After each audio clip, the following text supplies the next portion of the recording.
We all want love, but most of us don't want to date to get it. Because let's be honest, dating kind of sucks.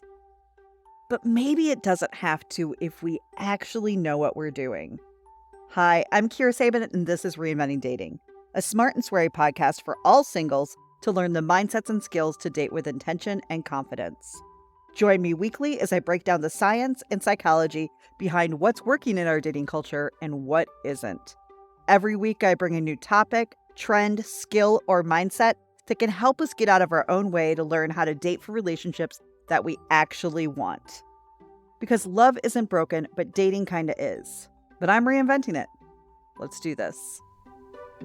Well, hello there, sugar pantses. I'm so excited you're here. We are at our final Foundations episode, and this one is a real doozy. I will tell you this. We've talked about what is love so that we know what we're looking for and how to get it. We've talked about the history of dating and relationships and how we got to believe what the dating culture is right now and looking at if it's helping us. We talked about the growth mindset and how it can be an absolute game changer as we're dating and looking for relationships and just life in general. And finally, we learned about the 5 stages of relationships so that we have some ideas of what's coming up and we are not shocked / over it by the time the power struggle phase shows up. Today is one of the best topics that you can learn for self-knowledge and how you work. I love this topic. To me, in all that I've been teaching over the last 15 years, this is the biggest game changer for self-knowledge. Not necessarily skill or mindset, but for self-knowledge, because today we're talking about attachment styles. Now, the first time I heard about attachment styles was probably around 2012 or 13.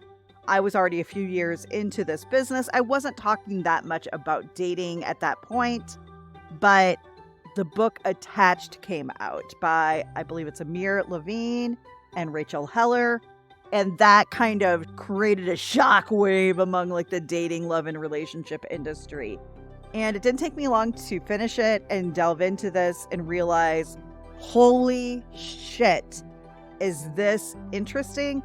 It explains so much of my own behavior. It explained a ton of behavior a year later when I met Danny.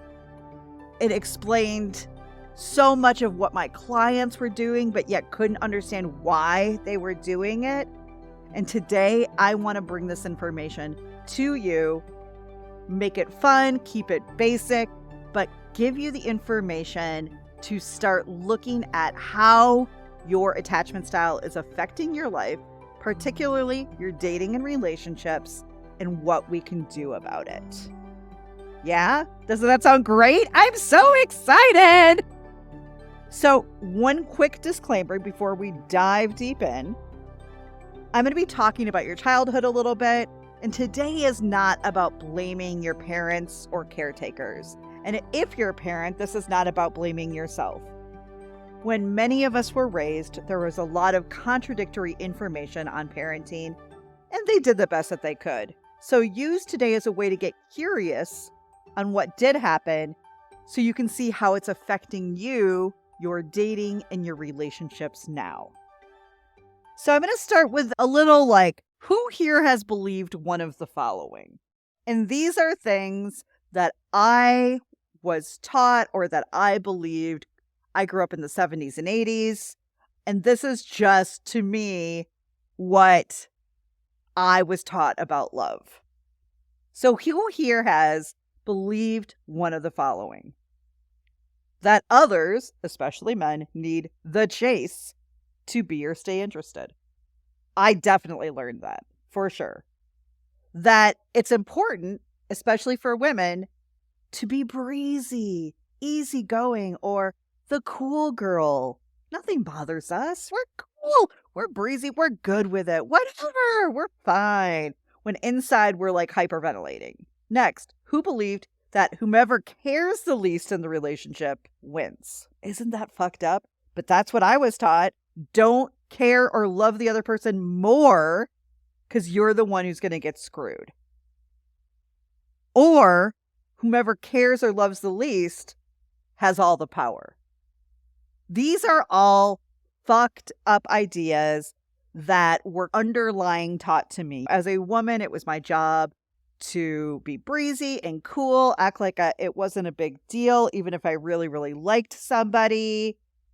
And that I didn't want to be too much, too open, too available to anything, or otherwise I wasn't making it hard enough for them to chase me, which because somehow we equated somebody chasing us with love. What the fuck? What the fuck is that about? What the actual fuck?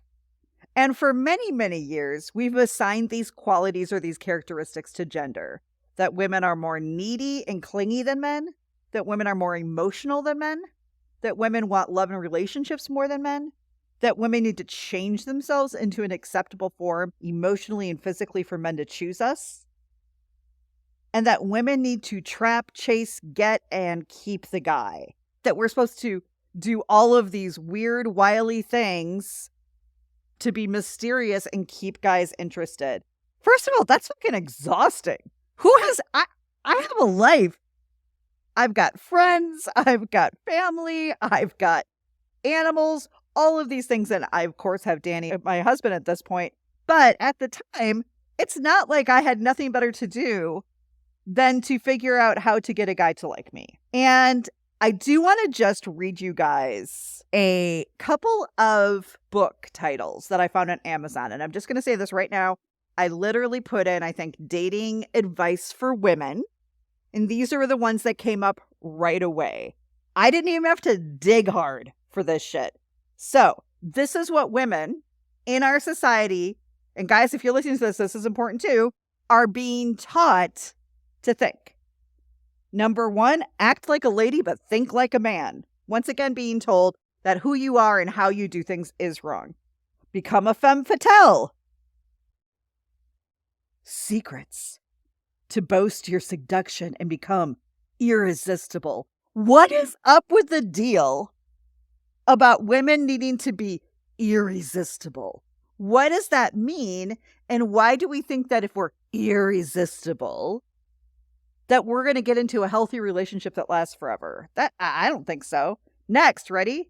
Red flags. How to know he's playing games with you. How to spot a guy who's never going to commit. How to force him to show his card. The truth about his weird behavior, fear of commitment, and sudden loss of interest. What the actual fuck on these? Guys, I'm not done. Nowhere near.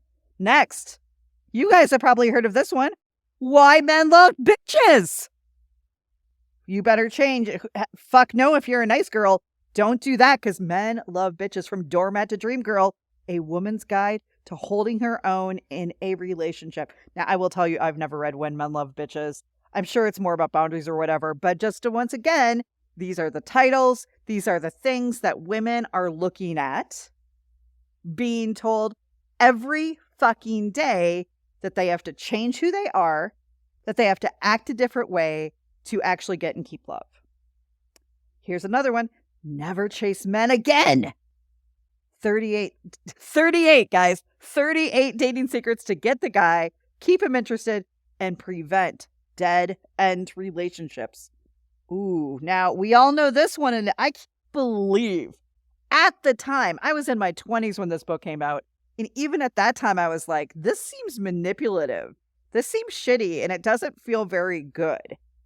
And so you'll probably recognize it too. It's The Rules. Time-tested secrets for capturing the heart of Mr. Right. Okay, I guess we're capturing hearts now. I don't know if we're like taking that out, like Indiana Jones, the Temple of Doom, and we hold it for a while, or what's going on there. But I guess we're capturing it. Yeah, that book was bullshit, because anything that's telling us that we have to change ourselves, that we need to act a certain way, that we need to send a certain text, that we need to dress a certain way to get people interested in you is unhealthy and unhelpful. Next one. If men are dogs, this is animal control. It's the power of the pussy. That's right. How to get what you want from men, love, respect, commitment, and more. Using the power of the pussy. And of course, there's a cat on there. What? Next one. Fuck him. Nice girls always finish single. A guide for sassy women who want to get back in control of their love life. Ooh, I'm almost done, guys. I'm almost done. Men don't love women like you. Okay. Ouch. All right. GL Lambert. And next, to date a man, you must understand a man. The keys to catch a great guy. And there's a key on the cover, by the way. Here's what you're going to learn about me very quickly, because the Foundation series could probably be 75 episodes. And one of the things that I truly believe and I dislike immensely about the dating culture is how much we speak in genders. Women do this and men do that, and women are this way and men are that way. Like we're one big fucking hive mind. I am a 50-year-old woman. I now know who I am and how I work, and I can guarantee you, just from friends I've had over the years, clients I've had, every single woman I know is different. It's not that we don't like similar things sometimes, but we're all different and all men are different. And I am never going to tell you or sell you some idea that because I'm a woman, I know what women think. That's the most ridiculous thing ever. And on the other side of that, I don't mean to be rude to the coaches who do this, but anybody who says, I know what men think. So first of all, how hetero is that? Whatever. But we can't know what all men think. And all of this is just kind of these simple ways that we're trying to hack the system and it's not working. We don't want to have to uncomfortable conversations. We don't want to have to ask tough questions. So we're just like, if you tell me about men, then I'll know about men and then I'll be able to be with a man. That's nuts. You know as well as I do that guys are not the same. People are not the same. Like we are all made up of different characteristics and personalities and experiences and different birth order and different, just a ton of different shit that makes anything that's directed specifically at women or at men absolutely obsolete. We won't even get the whole stepping into your divine feminine, divine masculine bullshit. Why don't you just be you? Why don't you just get to be you and then look if any of your mindsets or behaviors are keeping you away from connecting with good people? That's all we're doing here. And here's the bullshit that we learned about men, that men are cold and distant, that men don't feel or have as many emotions as much as women, that men want love and relationships less than women, or that men are scared little bunnies who don't know they need us and need to be trapped and domesticated and it's our job to make it happen. I cannot believe the way we talk about men in our world. Like that I've got to do this and that. I don't want to scare them away. Listen, if they are scared away that easily and quickly, they probably really weren't ready to be in a relationship. Seriously. Can we stop talking about that? Now, when I mention men or women, here is the lens or perspective that I am using.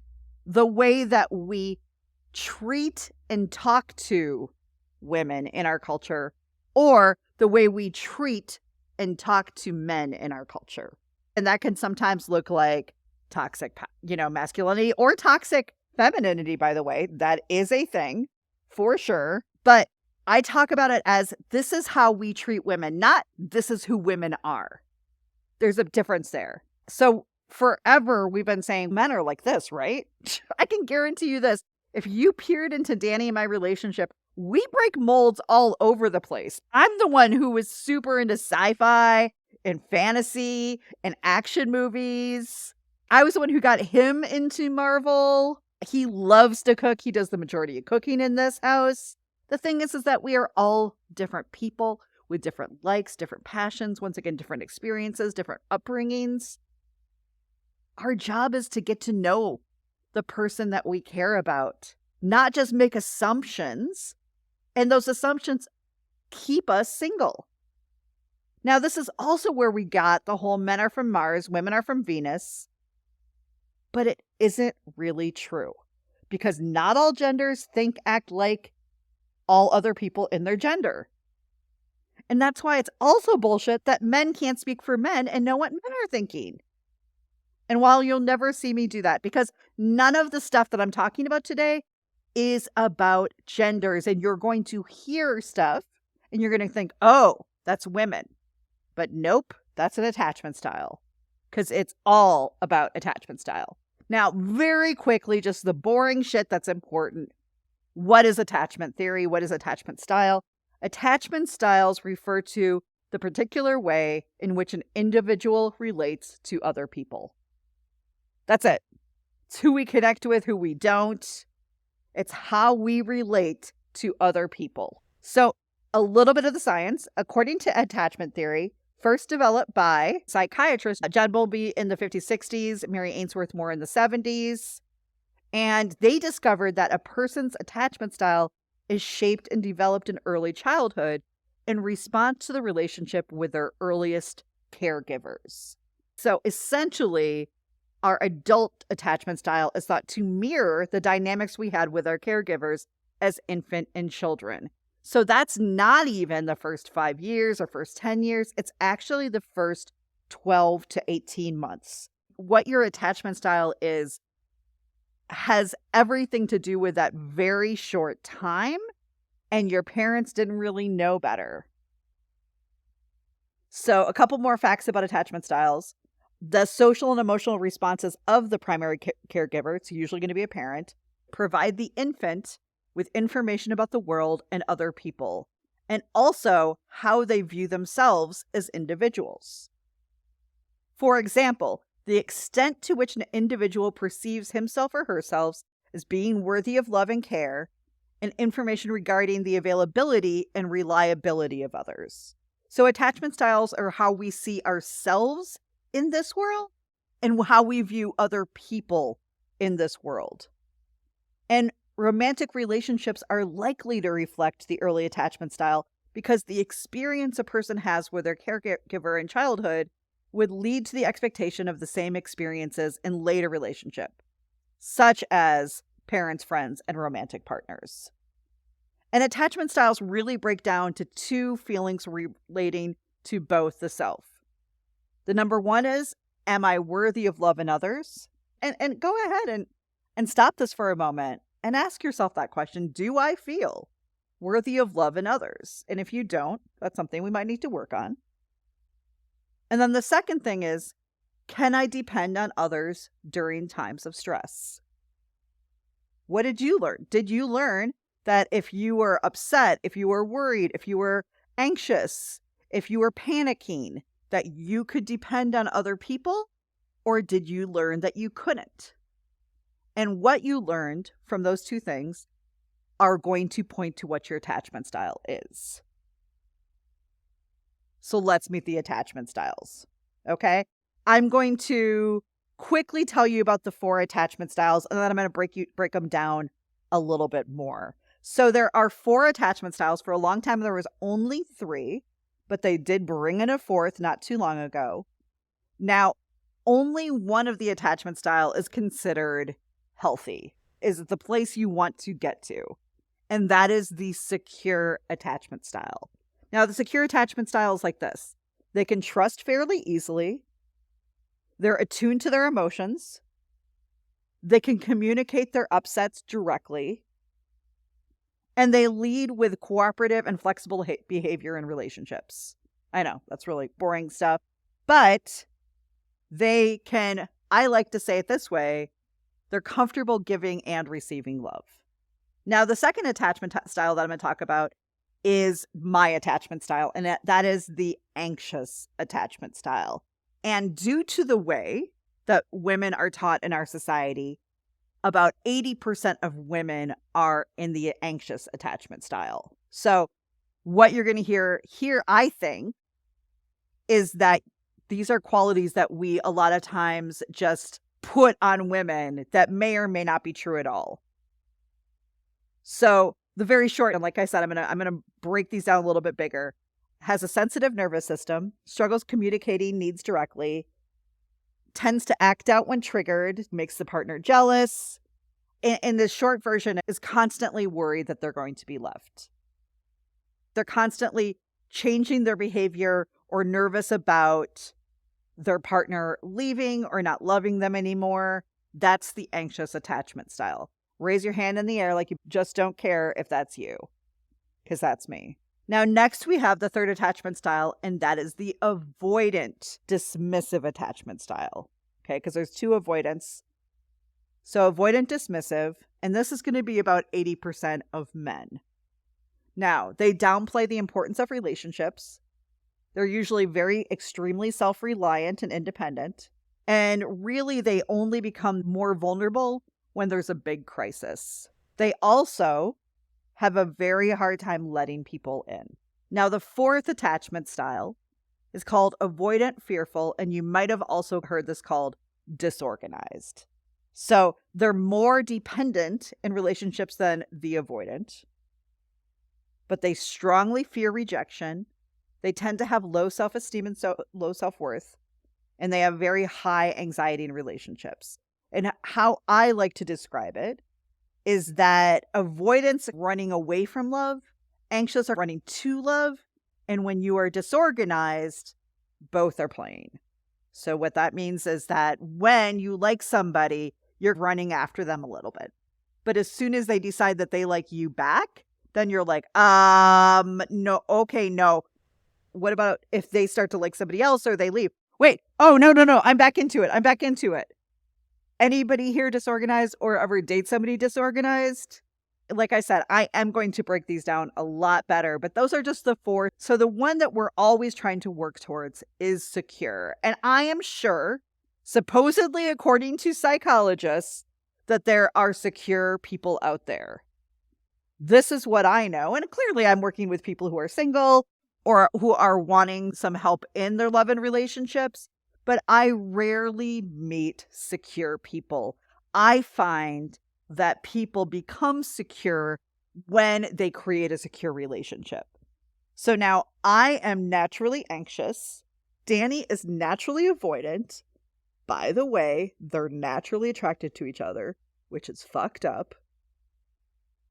But through time, healing, communication, safety, because we have a lot of safety in this relationship, in a way that I never had safety, by the way, guys, we have created a very secure relationship. And now we are both secure in it. We're never waiting for the shoe to drop. I don't question him cheating on me or this ending. We both know that we are there for each other at all times. And that if for some reason we can't be, we will set a boundary, we will explain, but that we are in this together. Everybody's committed. Nobody is 1 foot out the door, and we are safe and secure. I see secure mostly happening when people have built that into the relationship. I know that once I start teaching this, people are like, well, where's all the secure guys? Huh? We're all secure people. And I'm like, no, we create this. That's part of that growth mindset we learned about last week. We don't find perfect people. We create imperfect relationships that work. Okay, so I'm going to dive a little bit more into the anxious preoccupied attachment because I'm going to break just all of these down quite a bit. So the anxious attachment style is a type of insecure attachment, because like I said, the only one that's considered healthier is secure attachment. So the anxious attachment style is a type of insecure attachment style marked by a deep fear of abandonment. People with an anxious attachment style tend to be very insecure about their relationships. They're often worrying that their partner will leave them and thus are always hungry for validation. Anxious attachment is associated with neediness or clingy behavior in relationships, such as getting very anxious when your partner doesn't text back fast enough and constantly feeling like your partner doesn't care enough about you. And due to society, many women identify as anxious preoccupied, right? Like I said, that just because of how we were raised with a scarcity mindset, with how you look has to be perfect. And now we have social media telling us how we're supposed to look and be and buy and whatever. So here are ways that the anxious attachment can show up. So calling or texting your partner repeatedly until they respond, frequently checking social media for information about them and what they're doing, feeling suspicious when everything is calm, going along with whatever others want to do even if you don't feel like it so you don't rock the boat, having a hard time to saying no to people in your life even when you know or feel like you should, repeatedly asking your partner if they find you attractive, if everything's okay, if they are still interested, trying to avoid breaking up by all means even when the relationship isn't healthy, waiting to text back to get back at someone who upset you, or flirting or reaching out to others to make people jealous when they're not doing exactly what you want at the timeline that you are expecting. Now, post-breakup, anxious people are likely to blame their perceived imperfections for the end of the relationship instead of realizing that it just wasn't a good fit. So, you're probably not needy or clingy. You are just the anxious attachment style, and you can learn to work with that. Absolutely and completely. Now, I love to talk a little bit about where we might see anxious or any of the attachment styles in TV or movies, particularly TV, because we see a character over a long time. And I want to say, as I mentioned these are written characters, right? These are fictional characters. So it's not always going to be consistent. I doubt that when people are writing different characters, they're like, we should make this person anxious and do that for the next 7 seasons. So no, it's not always going to be perfect, but it's a helper. It's just a helpful way to think about it. So even though I mentioned that a lot of times anxious are women, today I'm talking about Ross from Friends. He is a classic anxious attacher. He is so insecure about his relationship with Rachel that he's completely over the top. For example, sending the barbershop quartet to her office and then showing up with a picnic because she was working late. And remember how jealous Ross was of Rachel's colleague Mark and how he immediately, after she said needed a break, he sought validation from the Xerox girl. All classic signs of anxious attachment. Here are some other anxious attachers in film and TV. Charlotte from Sex and the City. Tom from 500 Days of Summer. That was actually one of the first times also that we saw the characters kind of opposite. So Summer was avoidant and Tom was anxious. Rachel from Glee, Bridget Jones, Leslie and Anne from Parks and Rec, Woody from Toy Story, Noah from The Notebook, Rue and Jules from Euphoria, Chidi from The Good Place. All of these people are anxious attachment. So next we're going to go into avoidant attachment. So avoidant attachment is a type of insecure attachment style marked by a fear of intimacy. People with an avoidant attachment style tend to have trouble getting close to others or trusting others in relationships because they ultimately don't believe their needs can get met in a relationship. Now, in relationships, avoidant people typically maintain some distance from their partners or are largely emotionally unavailable. They may find relationships suffocating and avoid them completely, preferring to be independent and rely on themselves. Now, due to society, once again, the majority of men are avoidant. Why? Now think about it. Because we've told men to not have close friendships. We've told men to not lean on each other. We've told men to not express their emotions. We've told men to not connect, that is vulnerable or that is weak. And because of that, most of them are avoidant. So how does it show up? They keep distance from others. They push others away when they get close to or show a desire for closeness. They lack emotional closeness in relationships, fear of intimacy, difficulty trusting others and opening up, unlikely to seek help in stressful situations, trouble expressing their emotion, a history of short flings. They like spending time together, but they don't want to talk about what it means. They seem uncomfortable when you express negative emotions about them. They tend to use distancing strategies when their partners or the relationships are distressed. They're not dialed into your emotions and communication is difficult. And they may find the smallest reasons to pull away from a romantic relationship. For example, oh, they don't like white wine? Oh, I guess we're not meant to be. That's right. It's not that avoidants don't need affection or intimacy. They're just masters at suppressing their feelings and being independent. They've convinced themselves that love and relationships are not that important. Who here identifies with avoidant or knows you have dated an avoidant or two in the past? Probably quite a few. I want to hear from you. Email me, Kira@reinventingdating.com. So just to mix this up, I actually avoidant, and by the way, I got this from an article. I will happily share that article. Lorelai from Gilmore Girls. I'm a big Gilmore Girls fan. And she's a classic avoidant attacher. So she keeps Jason a secret from her parents because she doesn't want them involved, but really because she wants to keep him at arm's length. She breaks up with Max by literally running away from their wedding. I loved Max. She pushes Luke away constantly, eventually convincing herself it's not right because he won't marry her on the spot with 5 seconds notice. So it's not that they don't want love. It's just that they don't trust others are truly going to give it. So who are some other avoidant attachers in film and TV? Samantha and Miranda and Mr. Big from Sex and the City. Summer from 500 Days of Summer. Iron Man. Chuck Bass from Gossip Girl. Don Draper from Mad Men. Bones from Bones. Barney Stinson from How I Met Your Mother. And Eleanor from The Good Place. So the fucked up thing, as I mentioned briefly before, is that anxious are naturally attracted to avoidance, and avoidants are naturally attracted to anxious. Welcome to the fucking power struggle.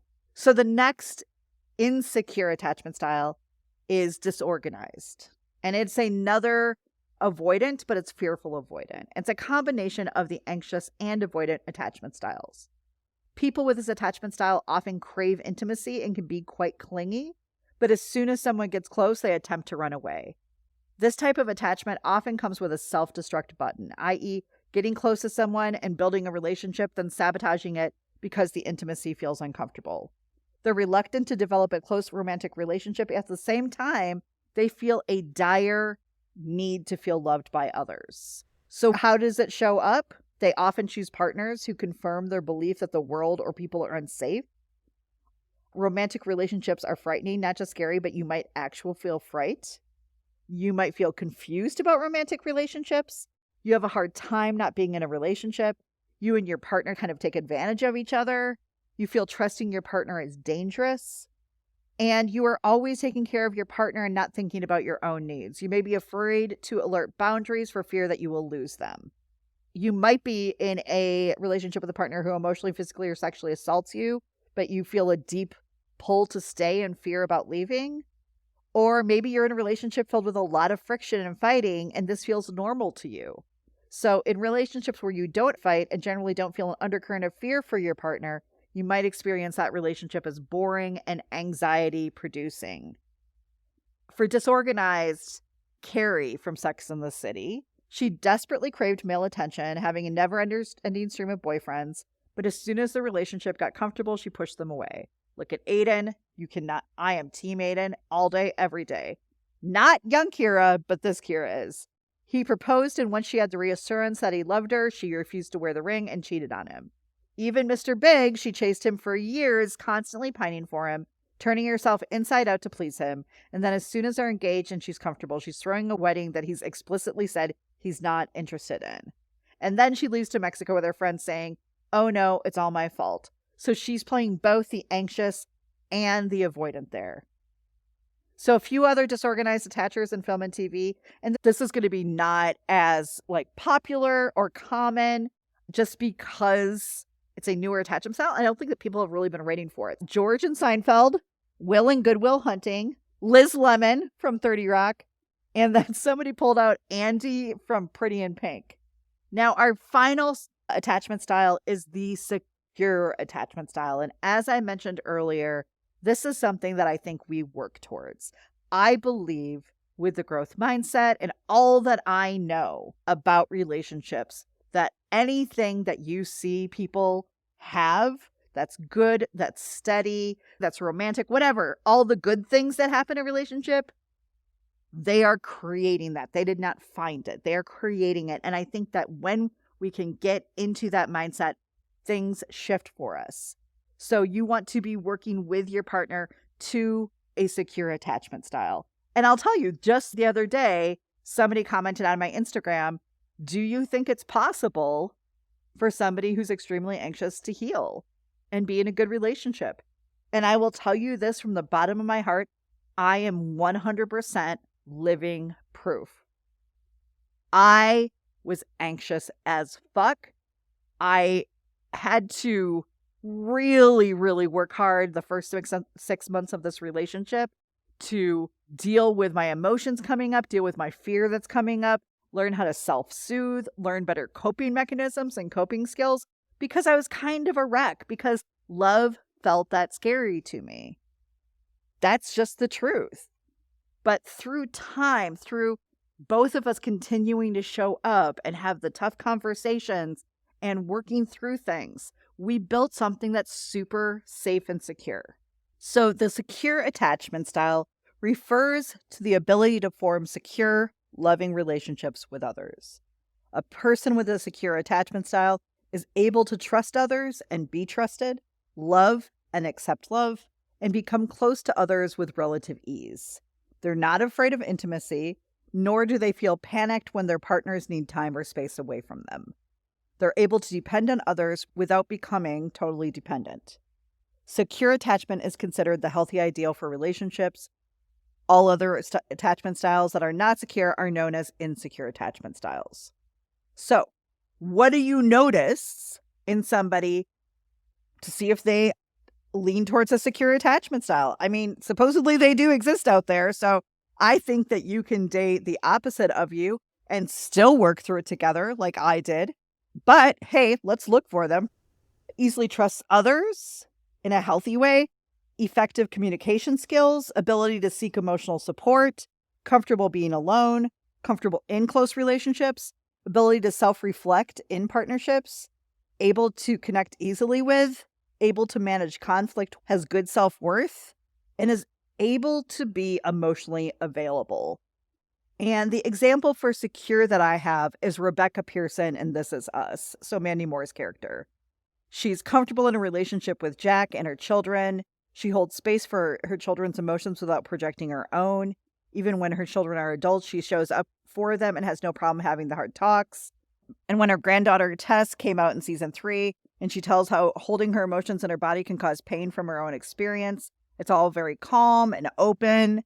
So here's some other, and I'm going to do relationships, other secure attachers in film and TV. So the Taylors on Friday Night Lights, I know everybody loves them. Randall and Beth on This Is Us. Steph and Lena on The Fosters. Rainbow and Dre on Blackish. David and Patrick on Schitt's Creek. Bert and Virginia on Raising Hope. And then Glenn and Maggie on The Walking Dead. It all went downhill for me when Glenn died. I'm just going to say it. So not many of us are naturally secure or it's secure in all parts of our lives, but we can through healing, awareness, and a solid relationship. How does a secure relationship look and feel? You're a team. Danny is my teammate in life. He is my partner in this thing we're doing. You can count on them emotionally, mentally, and physically. You feel safe around them and they feel safe around you. You feel comfortable being emotionally available and vulnerable with them. You trust them. They feel like home. Danny is my home now. So Danny's the first time I've actually felt safe in a relationship. And I'm so thankful for that. 20-something Kira would have thought that was boring. 50-year-old Kira is fuck yes, may I have another. That's what I have to say. So, how secure relationships feel? They feel safe. Both partners feel comfortable and taken care of. You have empathy for each other. You calm each other, knowing what your partner needs to relax. You're understanding your partner's good intentions and their actions. You repair hurts, saying I'm sorry when misunderstandings happen. And you enjoy each other's company. So why does all of this matter? Because knowing your attachment style and recognizing your partners is important while dating and creating relationships. It might help you recognize why you or your partner might be pushing or pulling away. Knowing your attachment style allows you to recognize your behavior and change it before one of you sabotages the relationship. Now, a really simple way to think about this that I say to my clients is anxious tend to want to run ahead. because we're so nervous, because we can't sit with our uncomfortable feelings, that's a big part of being anxious. We want to lock that down. We want to know where we're at all times. We don't want to, quote unquote, waste our time. We are wanting to know the answers right away. And here's the deal. That's why anxious get themselves into relationships a lot of times too quickly. They aren't noticing the things they should notice. And then they are attached to somebody who they probably shouldn't be attached to.